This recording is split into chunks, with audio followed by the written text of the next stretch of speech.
everyone, it's Alison Davies here. You can call me Ali. I'm a neurologic music therapist and I specialise in using music as a tool for supporting our brain to function at its best, which is what I call brain care.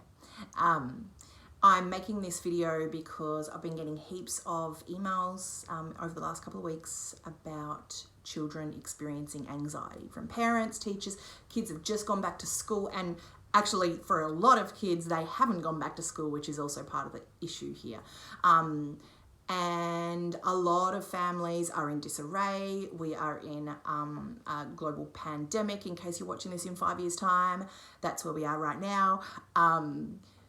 So there's a lot going on, and there's a lot of children experiencing anxiety and parents wanting to know more about it. So I thought, perfect time to come in here, and this is going to be, I'm going to try and keep this quick. I'm going to talk really fast. I'm just going to tell you what anxiety is, why it isn't really a problem, but I know it can be debilitating and we don't like it. So what we can do to work with it, what we can do to support ourselves and our children.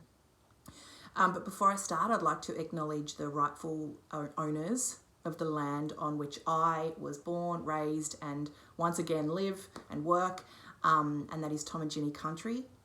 I want to welcome and pay my respects to all Aboriginal and First Nations people who are watching this or listening to this. And I would like to acknowledge that this country was not ceded, and I'm an uninvited guest here, and I'm having a conversation with you today now that is steeped in post-colonial language. We're going to be talking about anxiety, physiology. I'm going to be telling you stuff that I learned in a university and in the medical industry and the allied health professions. And, you know, there was no knowledge exchange here on these lands. And the knowledge that was in place around the body and the brain and the mind was completely ditched and replaced with what we are talking about now. So I wanted to acknowledge that. So what anxiety is a physiological experience. It's not a problem. It's not a health issue. It's not something that needs to be fixed. It's not a disorder. I mean, there are anxiety disorders and they are separate to what we're talking about here. Experiencing anxiety is very different to having an anxiety disorder. So anxiety is literally a physiological response. It's something we feel and experience in our body. And we have this physiological response because we are humans. So we have bodies, we have brains, we have nervous systems. And because of these things that we have, we will experience anxiety on and off throughout our entire lives. And that is what it is to be human. There's no bypassing that. There's no stopping it. There's no getting rid of anxiety. There's no fixing anxiety. So a lot of the rhetoric that you hear and a lot of the stuff that you read tends to be about how to get rid of anxiety. And it's just misleading, and it perpetuates a sense that anxiety is something we need to get rid of, which is an impossibility, and also anxiety isn't a bad thing. So let's talk about the nervous system. When something's changed, something's different, we're not sure what's going on, there's a new situation, or we're a little bit frightened, or, you know, all of the things you would expect to happen in daily lives, especially when we are in the midst of a pandemic, which, if you're watching this in 5 years' time, is what's happening right now, then our nervous system is going to be going, okay, I'm feeling a little rattled right now. What we want and where we feel best is when our nervous system is totally cool. Like, I call this the green zone, not just me. Lots of people call this the green zone. This is where we are in flow, when we are on our game, when we're just like, someone changes the plans and we're like, cool, whatever. Or they're late and we're like, that's fine. And in the context of our children, it might be someone's been playing with them, and then they might go, I don't want to play with you anymore. And then the person who's in the green zone, the kid in the green zone, is like, cool, that's all right, I'm going to play this. So it's when we're just rest, and digest is another word for it, because it's when our body is at its most restful. We like this feeling, and our body is also then able to do the things internally that it does, like digest and go about its functions and think, and our brain's all switched on. We're going great when we're in this zone. I want to shout out right here to the neurodivergent children and people watching this, because mostly we spend our lives in not the green zone, but in a state of survival mode, which is the kind of next zone up, which we don't love the feeling of. And it's not just a matter of regulating so that we can experience this in-flow, calm space for a lot of neurodivergent children.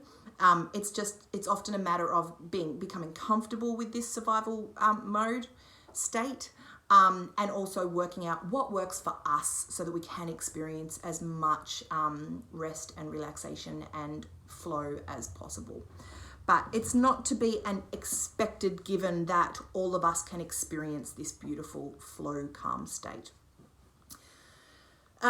So we've got that beautiful place that we love the feeling of, and then the next step up, when the nervous system becomes a bit more aroused, like this heightened state of arousal with every bit of, I think of a ladder. Every time our nervous system goes up this ladder of arousal, our body becomes a little bit more tense, and the anxiety becomes a little bit harder, and we get a little bit more. So this is called survival mode. When our nervous system is in survival mode, our brain will be in one of either a bunch of states that start with F. So fight. If your child is in survival mode, and did I mention, because we're in a pandemic, of course, we are going to be experiencing a lot of time in survival mode, adults and children alike. And anxiety is kind of contagious. Like, if the parents are feeling it or experiencing it, the kids are going to be experiencing it. If the kids are experiencing it, the parents, and when I say parents, any gender and any relationship status to your child, it's the same. This is not just for parents. So you kind of, when you're together with someone who's anxious, you kind of, for most of us, we do take that on, and it is a little bit contagious in that way. By contagious, I don't mean it's like chicken pox, but you know what I'm saying. So when our child is in fight, that is when they will hit you, they will punch walls, they will rip things up, they will stomp, they will yell, all of the things that you picture someone does when they're fighting, when they're not choosing to fight, but you can see that they are not in control of their actions right now and they are being aggressive. That is what it's like to be in the state of fight. So when we're in survival mode, it comes out in either fight, flight, which is they will run away. They will probably maybe just avoid the situation. They will ignore you. They will physically abscond and actually run away. And then there's fawn, which is something we don't know as much about, or we've only recently just really, really delved into. And to fawn is to people please and say yes as a survival response. So these are all things that happen in survival mode, okay? To fawn is to say, sure, okay, yep, no worries. And it's a little bit harder to detect because we tend to want our children to do those things, and we tend to think of fawning often as good, well-behaved or good behaviour.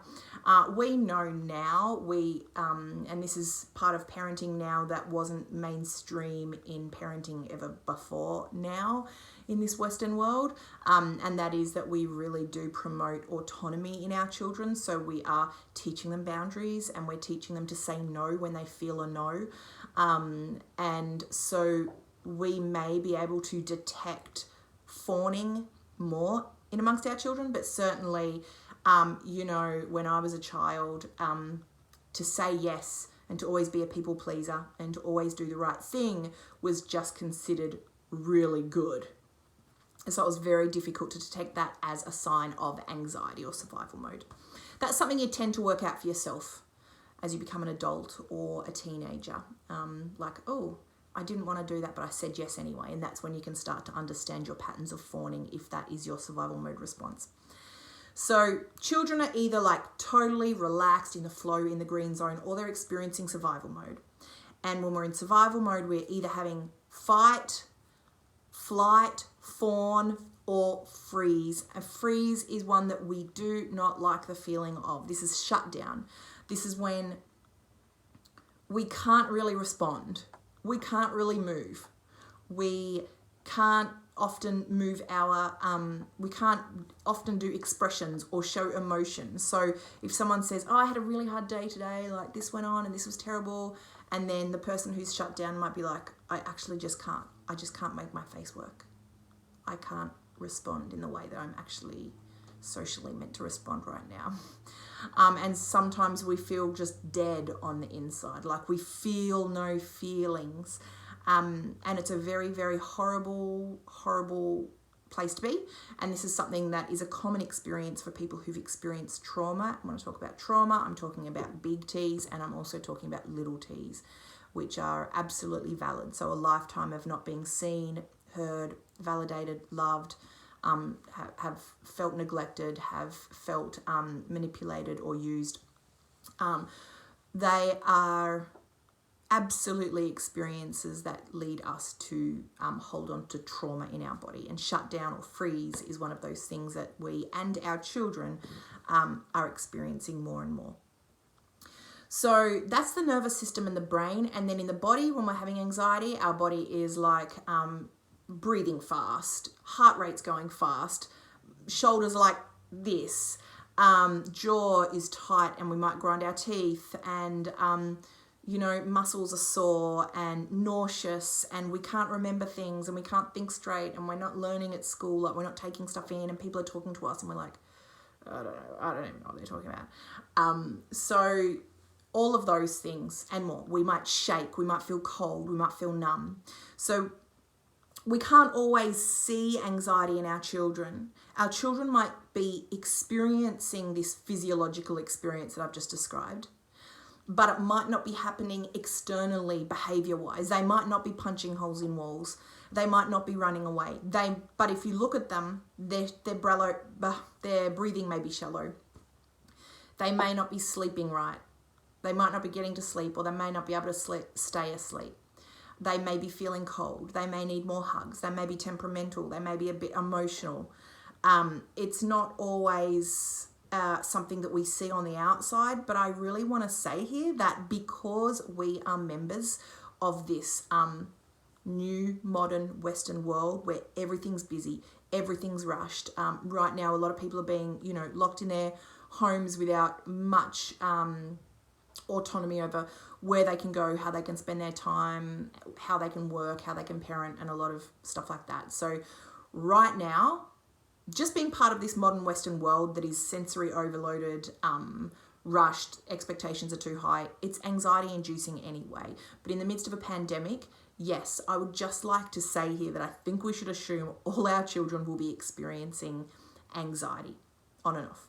And we will too. And that's part of the reason our children are experiencing it. And that's okay. That's just what being a human is.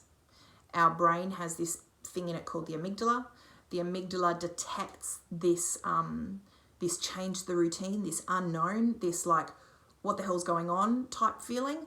And the amygdala cannot tell the difference between a real threat and a potential threat. So even though we are actually, most of us, and we're very privileged to say this, we are technically safe, the brain doesn't know that. And the brain thinks that we are actually in an unsafe situation. And that's why it's putting us into this survival mode. And so that's why we get so confused sometimes when our kids are anxious and they're in the classroom and things are fine, or they're at home and things are fine, yet they're having this physiological anxiety experience. And we're like, why? But it's because the brain just can't literally tell the difference between real threat and maybe potential perceived threat. So just the fact that our lives are different right now is enough for our children to be experiencing anxiety. So it's not a problem, right? But that does not mean we have to just sit back and like let it consume us. No one likes the feeling. Adults don't like it. Children don't like it. I think one of the most important things we can do as adults, the first step probably in really just not getting fixated on our children's anxiety, is working with our own anxiety, creating a relationship with it, just really truly knowing that anxiety is part of us as a human, and that's okay. We can coexist. We are here in this body together. I'm here, anxiety's here. We're going to do this. And once I start to create a bit of relationship with my anxiety and recognize that, okay, you're going to be hanging around, I'm just going to learn to work with you. When I start to create that relationship, I stop trying to fix it, solve it, get rid of it, move past it. And when I can do that in my own world, it becomes much, much easier for me to accept that for my children as well. If we are constantly trying to fix our own anxiety, or we have a mentality of like changing, overcoming, getting rid of anxiety for ourselves in our own lives, then it just stands to reason that we are going to be way more fixed on reducing it for our children, because if we don't like the feeling of it, we definitely don't want that for our kids. So we will read and we will spend time working out how to fix the anxiety and for our children. But once we recognize it's part of it, part of who we are, and we become friends with it, or at the least just accept its existence, we start to be able to do that for our children as well, and use those words with your children. Like, teach your children that anxiety is part of who you are, and we can coexist together, and you can be the boss, and we can work out how to keep anxiety in its place, because that is teaching them from a young age that anxiety is always going to be around. And if the child has anxious parents, then it's likely that they might experience heightened anxiety themselves, because, our brains, our bodies, it's all genetic. Like, if our children are biologically a product of us, then or a product of an anxious parent or an anxious human, it's likely that your children are going to need to understand anxiety and create a relationship with it rather than hate it. Now, to try and make things easier for us, what we do is to co-regulate. Regulate means to bring down or to balance out, or for people who are like really frozen or shut down or lethargic, to bring up. So if we have this heightened arousal in our nervous system, or our brain's in this heightened state of anxiety or survival mode, we want to bring that down. We want to bring it back into some nice balance. We don't have to aim for that green zone where everything's cool in our lives, but we just want to, like, little bit by bit, make things easier. And that's called regulation. Children are unable to just regulate themselves. And that's because children's brains develop, our children's brain development is a lot different to ours. So the prefrontal cortex, this front part of the brain here, it doesn't develop till they're like 6, 7, literally 6 or 7 years old. So the things we expect of little kids, a lot of the things we expect of little kids, they literally can't do, because they do not have the neural capacity for it to happen yet. So expecting children under that age to be able to manage their own or support their own anxiety is an impossibility. They can't, if their prefrontal cortex is not developed, they don't have executive functions.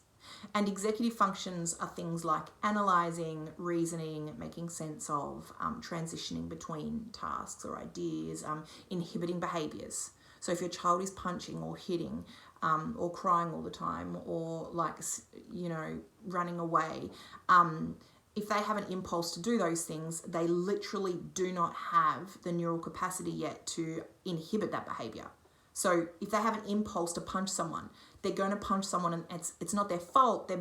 They're in a heightened state, they're in survival mode, and their brain is putting them in fight, and so they have to punch, and they literally don't have the part of the brain yet developed that helps them not do the thing that their brain is telling them to do. So Little children can't sort this out for themselves. So we adults aren't even that great at sorting this stuff out for ourselves, which is why we have to start by developing our own relationship with anxiety, recognizing it's part of being human. It's always going to be around, back and forth. And once we've developed our own relationship with it, we can start to regulate in our own lives. We can start to realize when we are feeling a heightened presence, and we can feel the anxiety creeping in, and we can work out how to move past it.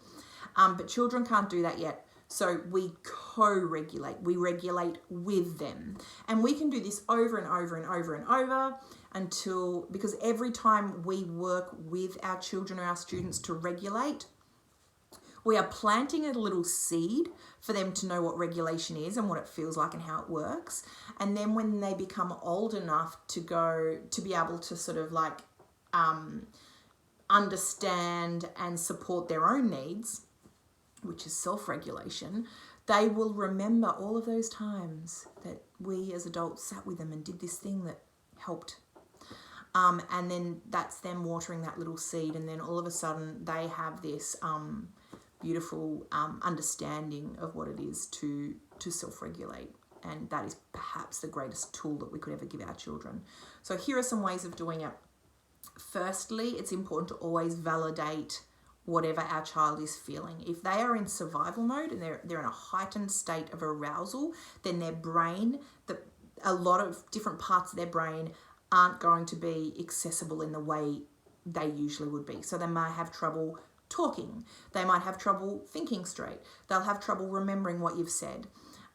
They will feel confused. So they might be really upset because the shirt they wanted to wear isn't the shirt that they're wearing, or something random. And we can we might be able, our first thought is probably to cognitively explain why the shirt is different, and it's fine, it's just a shirt, and this is okay, this is not a big deal. But they can't cognitively understand things when they're in survival mode because the brain isn't working right. So we need to just validate their experience and say things like, it must be really disappointing when you wanted that shirt and that's the shirt you got. I totally feel that for you. And hold space for them and validate, and don't try and rush this process. Don't try and resolve the issue so that they understand that the shirt thing isn't a problem. Just hold space for them. Validate, because when we are feeling unsafe, because our nervous system and our brain is telling us we're unsafe, even though we are safe, if our nervous system and our brain is telling us otherwise, what we want is our mum or our dad or our parent or our teacher or our caregiver validating our experience and saying, I get it. I understand what you need, a real hug right now. And that sense of safety and sense of compassion and being loved is one of the best ways to help our brain develop and to help our brain function and to actually bring us out of a heightened state. Breathing is really good for bringing the nervous system back into a parasympathetic state, which is a nice slowed heart rate, slow respiratory rate. Breathing can be done in ways that are simple. You can read out loud. You can sing out loud, because singing or reading, when you think about it, if you read a book out loud and just say you read a sentence, when you are reading, you are doing an out breath, and it's a controlled out breath. And then you take a breath and you read again. Or when you're singing, you sing and then you take a breath and then you sing the next bit and then you breathe and you sing the next bit. So it's a form of controlled breathing. So if your child is going with really shallow, fast breathing, and you get them you start singing together, automatically the breath is going to change, because you can't sing when your breath is just like this, up and down, shallow and fast. So when we are able to control the breath, stretch it out, make it longer, the whole body entrains to that, and the nervous system falls in sync and is like, okay, we're going to be okay here. somatic experiences like moving the body, dancing, shaking, shake it out, swing on a swing. If you're in lockdown and, there's limited potential to be able to do this, if there is some kind of playground or equipment or tree or fence that you can swing off or anything somewhere near you that you can, or that your child can really move their body on, moving our body, like hardcore moving our body, is a really, really good way to release emotions through us. Emotions are energy in motion. They have to move. And when we are in a heightened state, when we're in survival mode, when we are having a physiological experience of anxiety, it can be easy to fixate and hold on to and cling on to the emotions that it comes with. But if we can allow the emotions to move, then that physiological experience moves as well, and we experience it less, and our children experience it less. So any kind of jumping, swinging, if you can let them jump on the beds, if you can let them jump on the couches, if you can let them like crawl up and down the stairs backwards, do all of the things that you might ordinarily go, I don't know about this. Anything like kitchen party, turn the music up and dance hard. Anything that you can do that has good somatic experience in it allows the body to move that stuff out. And it gives our body a form of proprioception. So proprioception is one of the sensory systems that our brain loves and wants more of. And proprioception is that feeling we get when we are stretching or pushing or pulling or swinging. So if we, mostly naked. This is chest up, right. Proprioception is something we get when we swing and push and pull and do things like what Chester's doing right now. Wheelbarrow walks and hanging upside down. That will really help anxiety to the heightened state to come down a little bit. All right, let's finish. The last thing to do is to creatively express yourselves. So do craft with your kids, but not craft where you're like, oh, now let's make such and such. Just creative stuff like squeeze Play-Doh or play things with sand or arrange shells in a funny pattern or anything that colouring in, but not, it doesn't have to be about the outcome and what you're actually creating and stick it on the wall.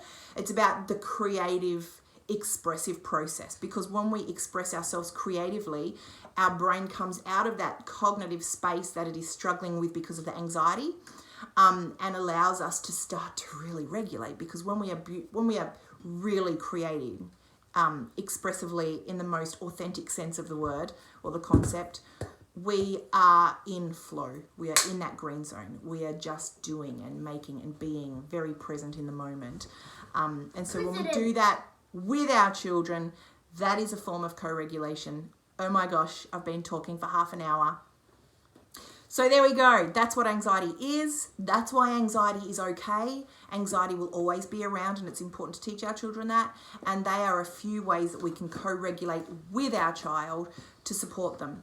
The trigger, the thing that is triggering the anxiety is never, ever, ever the problem, because there will always be triggers throughout our entire life. There will be triggers. And if we go around trying to work out every trigger and solve that thing so that it is no longer affecting our child, we're not actually teaching them about what anxiety is and how their body works. Oh, thank you. So forget about the triggers and just focus on validating our children, teaching them that anxiety is just part of who we are, teaching them that they can be the boss of their anxiety,